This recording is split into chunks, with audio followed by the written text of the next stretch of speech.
ऐसे परमात्मा दयालु उस प्यारी आत्मा वीर सिंह बघेल के लिए भटक रहे थे।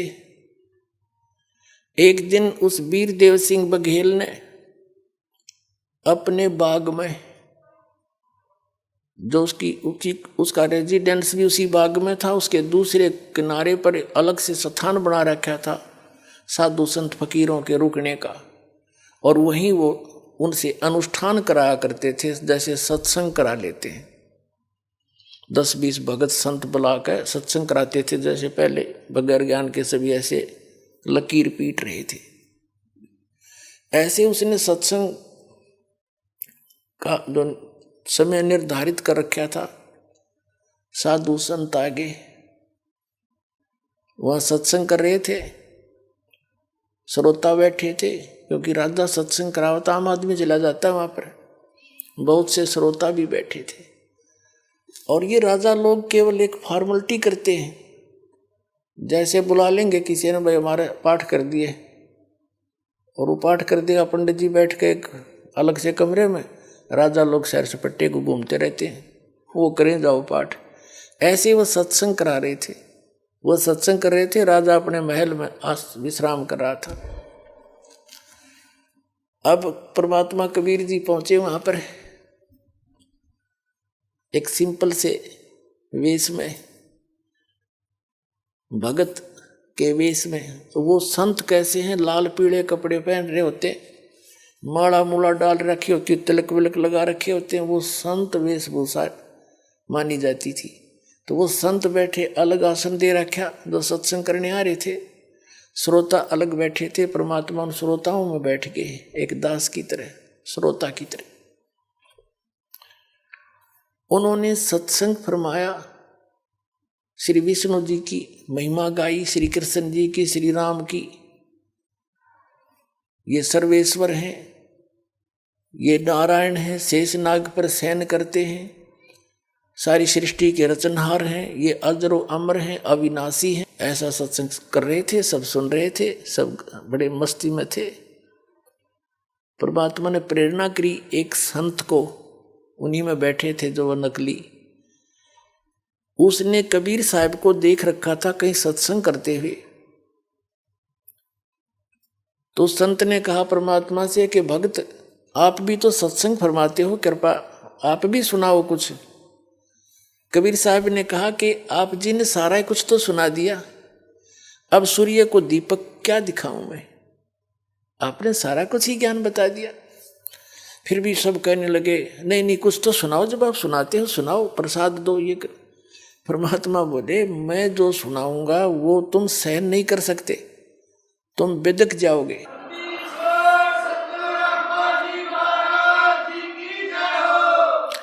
तुम मेरे साथ झगड़ा ठानोगे।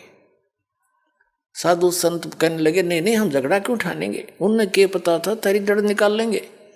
उन्हें सोची जो राम कृष्ण की सुना देते होंगे, हनुमान की सुना देगा, और कोई बेलड़ी और राम की कथा सुना देगा, उन्हें तो ये सोचा था। सब ने बार बार कहा तो परमात्मा बोले ले सुन लो तो दो बोल मेरे।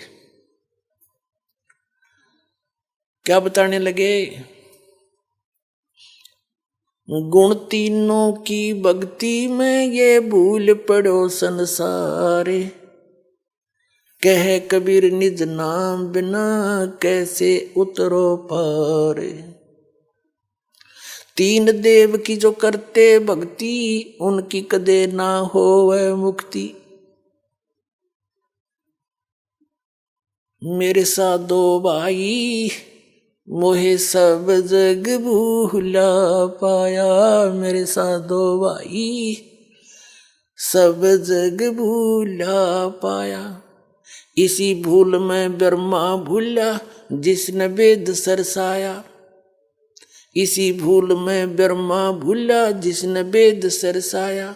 वेद पढ़ियो पंडित भूला वो सार शब्द ना पाया, मेरे साथ दो भाई मन सब जग भूला पाया, मेरे साथ दो भाई सब जग भूला पाया। इसी भूल में विष्णु भूला जिन वैष्णो पंथ चलाया, इसी भूल में विष्णु भूला जिन वैष्णो पंथ चलाया। तीर्थ व्रत का बड़ा महात्म बहुविध जीव फसाया। मेरे साधो भाई सब जग भूला पाया। इसी भूल में शंकर भूला जिन भिक्षुक पंथ चलाया। इसी भूल में यु शंकर भूला जिन भिक्षुक पंथ चलाया। सिर पे जटा हाथ में खप्पर घर घर अलख जगाया। मेरे साधो भाई सब जग भूला पाया। इसी भूल में भूले मच्छंदर जिन संगल दीप बसाया। इसी भूल में भूले मच्छंदर जिन संगल दीप बसाया। और विषय वासना के वश होके अपना योग नसाया। मेरे साधो भाई मन सब जग भूला पाया। इसी भूल में मोहम्मद भूला जिन नाराय मजहब बनाया। इसी भूल में मोहम्मद भूला जिन नाराय मजहब बनाया। पर तरिया सिंह फिरा भटकता लिंग और मूछ कटाया। मेरे साधो भाई सब जग भूला पाया। कह कबीर सुनो भाई साधो इस भूल का भेद न पाया। और जिनने मिल गया यू भेद भूल का फिर वो गर्भवास न आया। मेरे साधो भाई सब जग भूला पाया। गगन में आग लगी बड़ भारी। गगन में आग लगी बड़ी भारी। यो ब्रह्मा मर गया रे विष्णु मर गया। यो शिव जी मरा लटाधारी। इतना कंधे हो तब देख गए जैसे उबलते हुए तेल में छीट पानी के छींटे लाग जा। क्या बकवास कर रहा है, चुप हो जा, तूने क्या बकवास सुना रहा है। ब्रह्मा विष्णु महेश भी मरते हैं, देखो झूठ बोलता है, ये करता। परमात्मा बोले मन कह तलन दो सारी।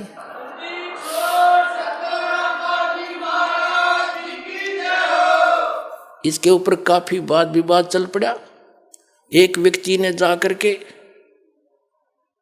वीर सिंह बघेला को बता दिया कि महाराज एक सिर फहराया हुआ है, ब्रह्मा विष्णु महेश के बारे में उठपटांग कह रहा है। वो तो पता नहीं मुसलमान है या कौन किस जाति का है, और उसने तो हलचल मचा दी है वहां पर। तो राजा ने एक नौकर भेजा सिपाही के जाओ छड़ीदार लाओ, बुलाकर उसको यहाँ लाओ, पकड़ के बुला के लाओ। वीरदेव सिंह बघेल इतना अवश्य महसूस करता था कि संत को से बदतमीजी नहीं करनी चाहिए। उसने कहा कि जाओ उसको बुला के लाओ।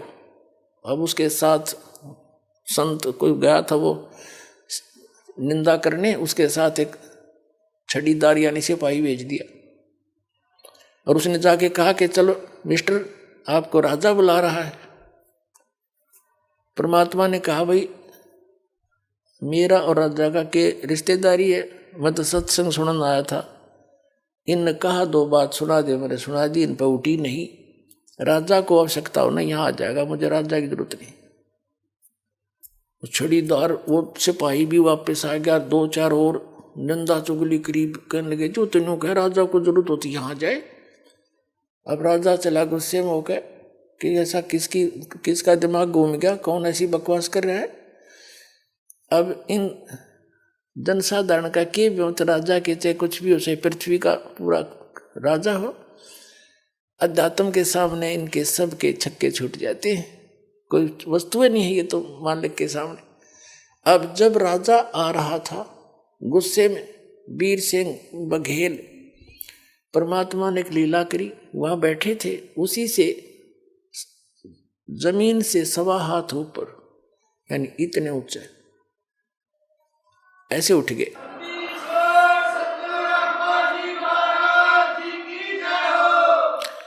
जमीन से 1.25 हाथ ऊपर आसन रुक गया परमात्मा, और नीचे खाली कुछ नहीं।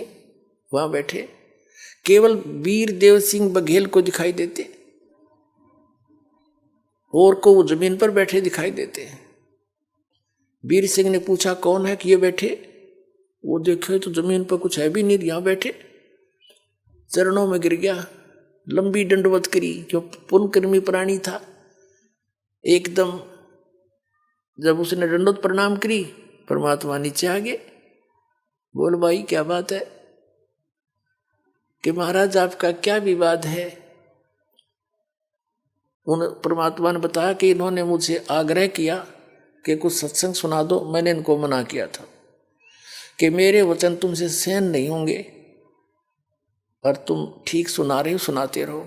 इन्होंने ज़्यादा कहा तो मैंने अपना जो ज्ञान सुना दिया, वो इनके गले नहीं उतरा। क्या क्या बताया कि ब्रह्मा विष्णु महेश की ये भक्ति बताते हैं, और वेदों और गीता में लिखा कि तीनों गुण की जो भक्ति करते हैं वो राक्षस स्वभाव को धारण किए हुए मनुष्यों में नीच दूषित कर्म करने वाले मूर्ख, ये उल्टी पट्टी पढ़ा रहे तुम्हारे। सर नमस्कार। नमस्कार सर। सर क्या नाम है आपका? मेरा नाम रघुनाथ शाह। सर कहाँ से आए हो? मैं नेपाल का जनकपुर से आया हूँ। जनकपुर एक बहुत बड़ी धार्मिक स्थल है, सीता माता को वहाँ बहुत बड़ा मंदिर भी है, उससे भी फेमस है वो जगह। संत रामपाल जी महाराज के बारे में ये बता रहे हो कि उनके पास ऐसा ज्ञान है जो पूरे विश्व में किसी के पास नहीं है। तो सर आखिर आपको संत रामपाल जी महाराज से नाम दीक्षा लेने के बाद क्या लाभ मिले? जी उसके नाम सतगुरु रामपाल जी महाराज से नाम दीक्षा लेने के बाद सबसे पहले तो मैं आर्थिक से तंगी रहता था सर। मैं सर नेपाल के कृषि डिपार्टमेंट में काम करता हूँ, जूनियर टेक्निकल असिस्टेंट हूँ वहाँ पर, और इतना लगभग करीब 30 बरस से ज़्यादा हो गया मेरा जॉब में। लेकिन इतना दिनों से नौकरी करने के बावजूद भी मेरे हाथ में पैसा नहीं रहता था, नहीं रुकता था। जब सतगुरु रामपाल जी महाराज से सन 2012 में मैं दीक्षा नाम ले चुका, उसके बाद से मेरे धीरे धीरे हाथ में पैसा रुकना शुरू हुआ। 2 लड़का था, दोनों लड़का जॉब में लग गया। 2 लड़का को मैंने मोटरसाइकिल खरीद दिया। मैं बीमार हमेशा रहता था, मेरा बीमार ठीक हो गया। बार बार टॉयलेट जाना, नाक से पानी गिरना, वो सब मेरा ठीक हो गया। तो इससे बड़ा मेरे लिए क्या चाहे कि सतमार्ग मिल जाए, स्वास्थ्य लाभ हो जाए, लड़का लड़की सब जॉब में लग जाए और मेरा आर्थिक स्थिति मजबूत हो जाए। ये तो मेरे लिए सबसे बड़ी गरीब और खुशी की बात है। और तो अन्य छोटे मोटे कई लाभ, जैसे मैं बस से मेरा एक्सीडेंट हुआ था पहाड़ में। बस गिर गई 6-7 फीट नीचे खाई में, बस लटक गई बांस पर। तो 24 आदमी वहाँ स्पॉट पर डेथ हो गया और मैं सकुशल बच गया। उसी मालिक के कृपा से, रामपाल जी महाराज की कृपा से। अगर मैं नाम दीक्षा नहीं लिया हुआ रहता तो मेरे साथ भी वही हो सकता था जो 24 आदमियों के साथ हुआ। जी धन्यवाद। सत साहिब।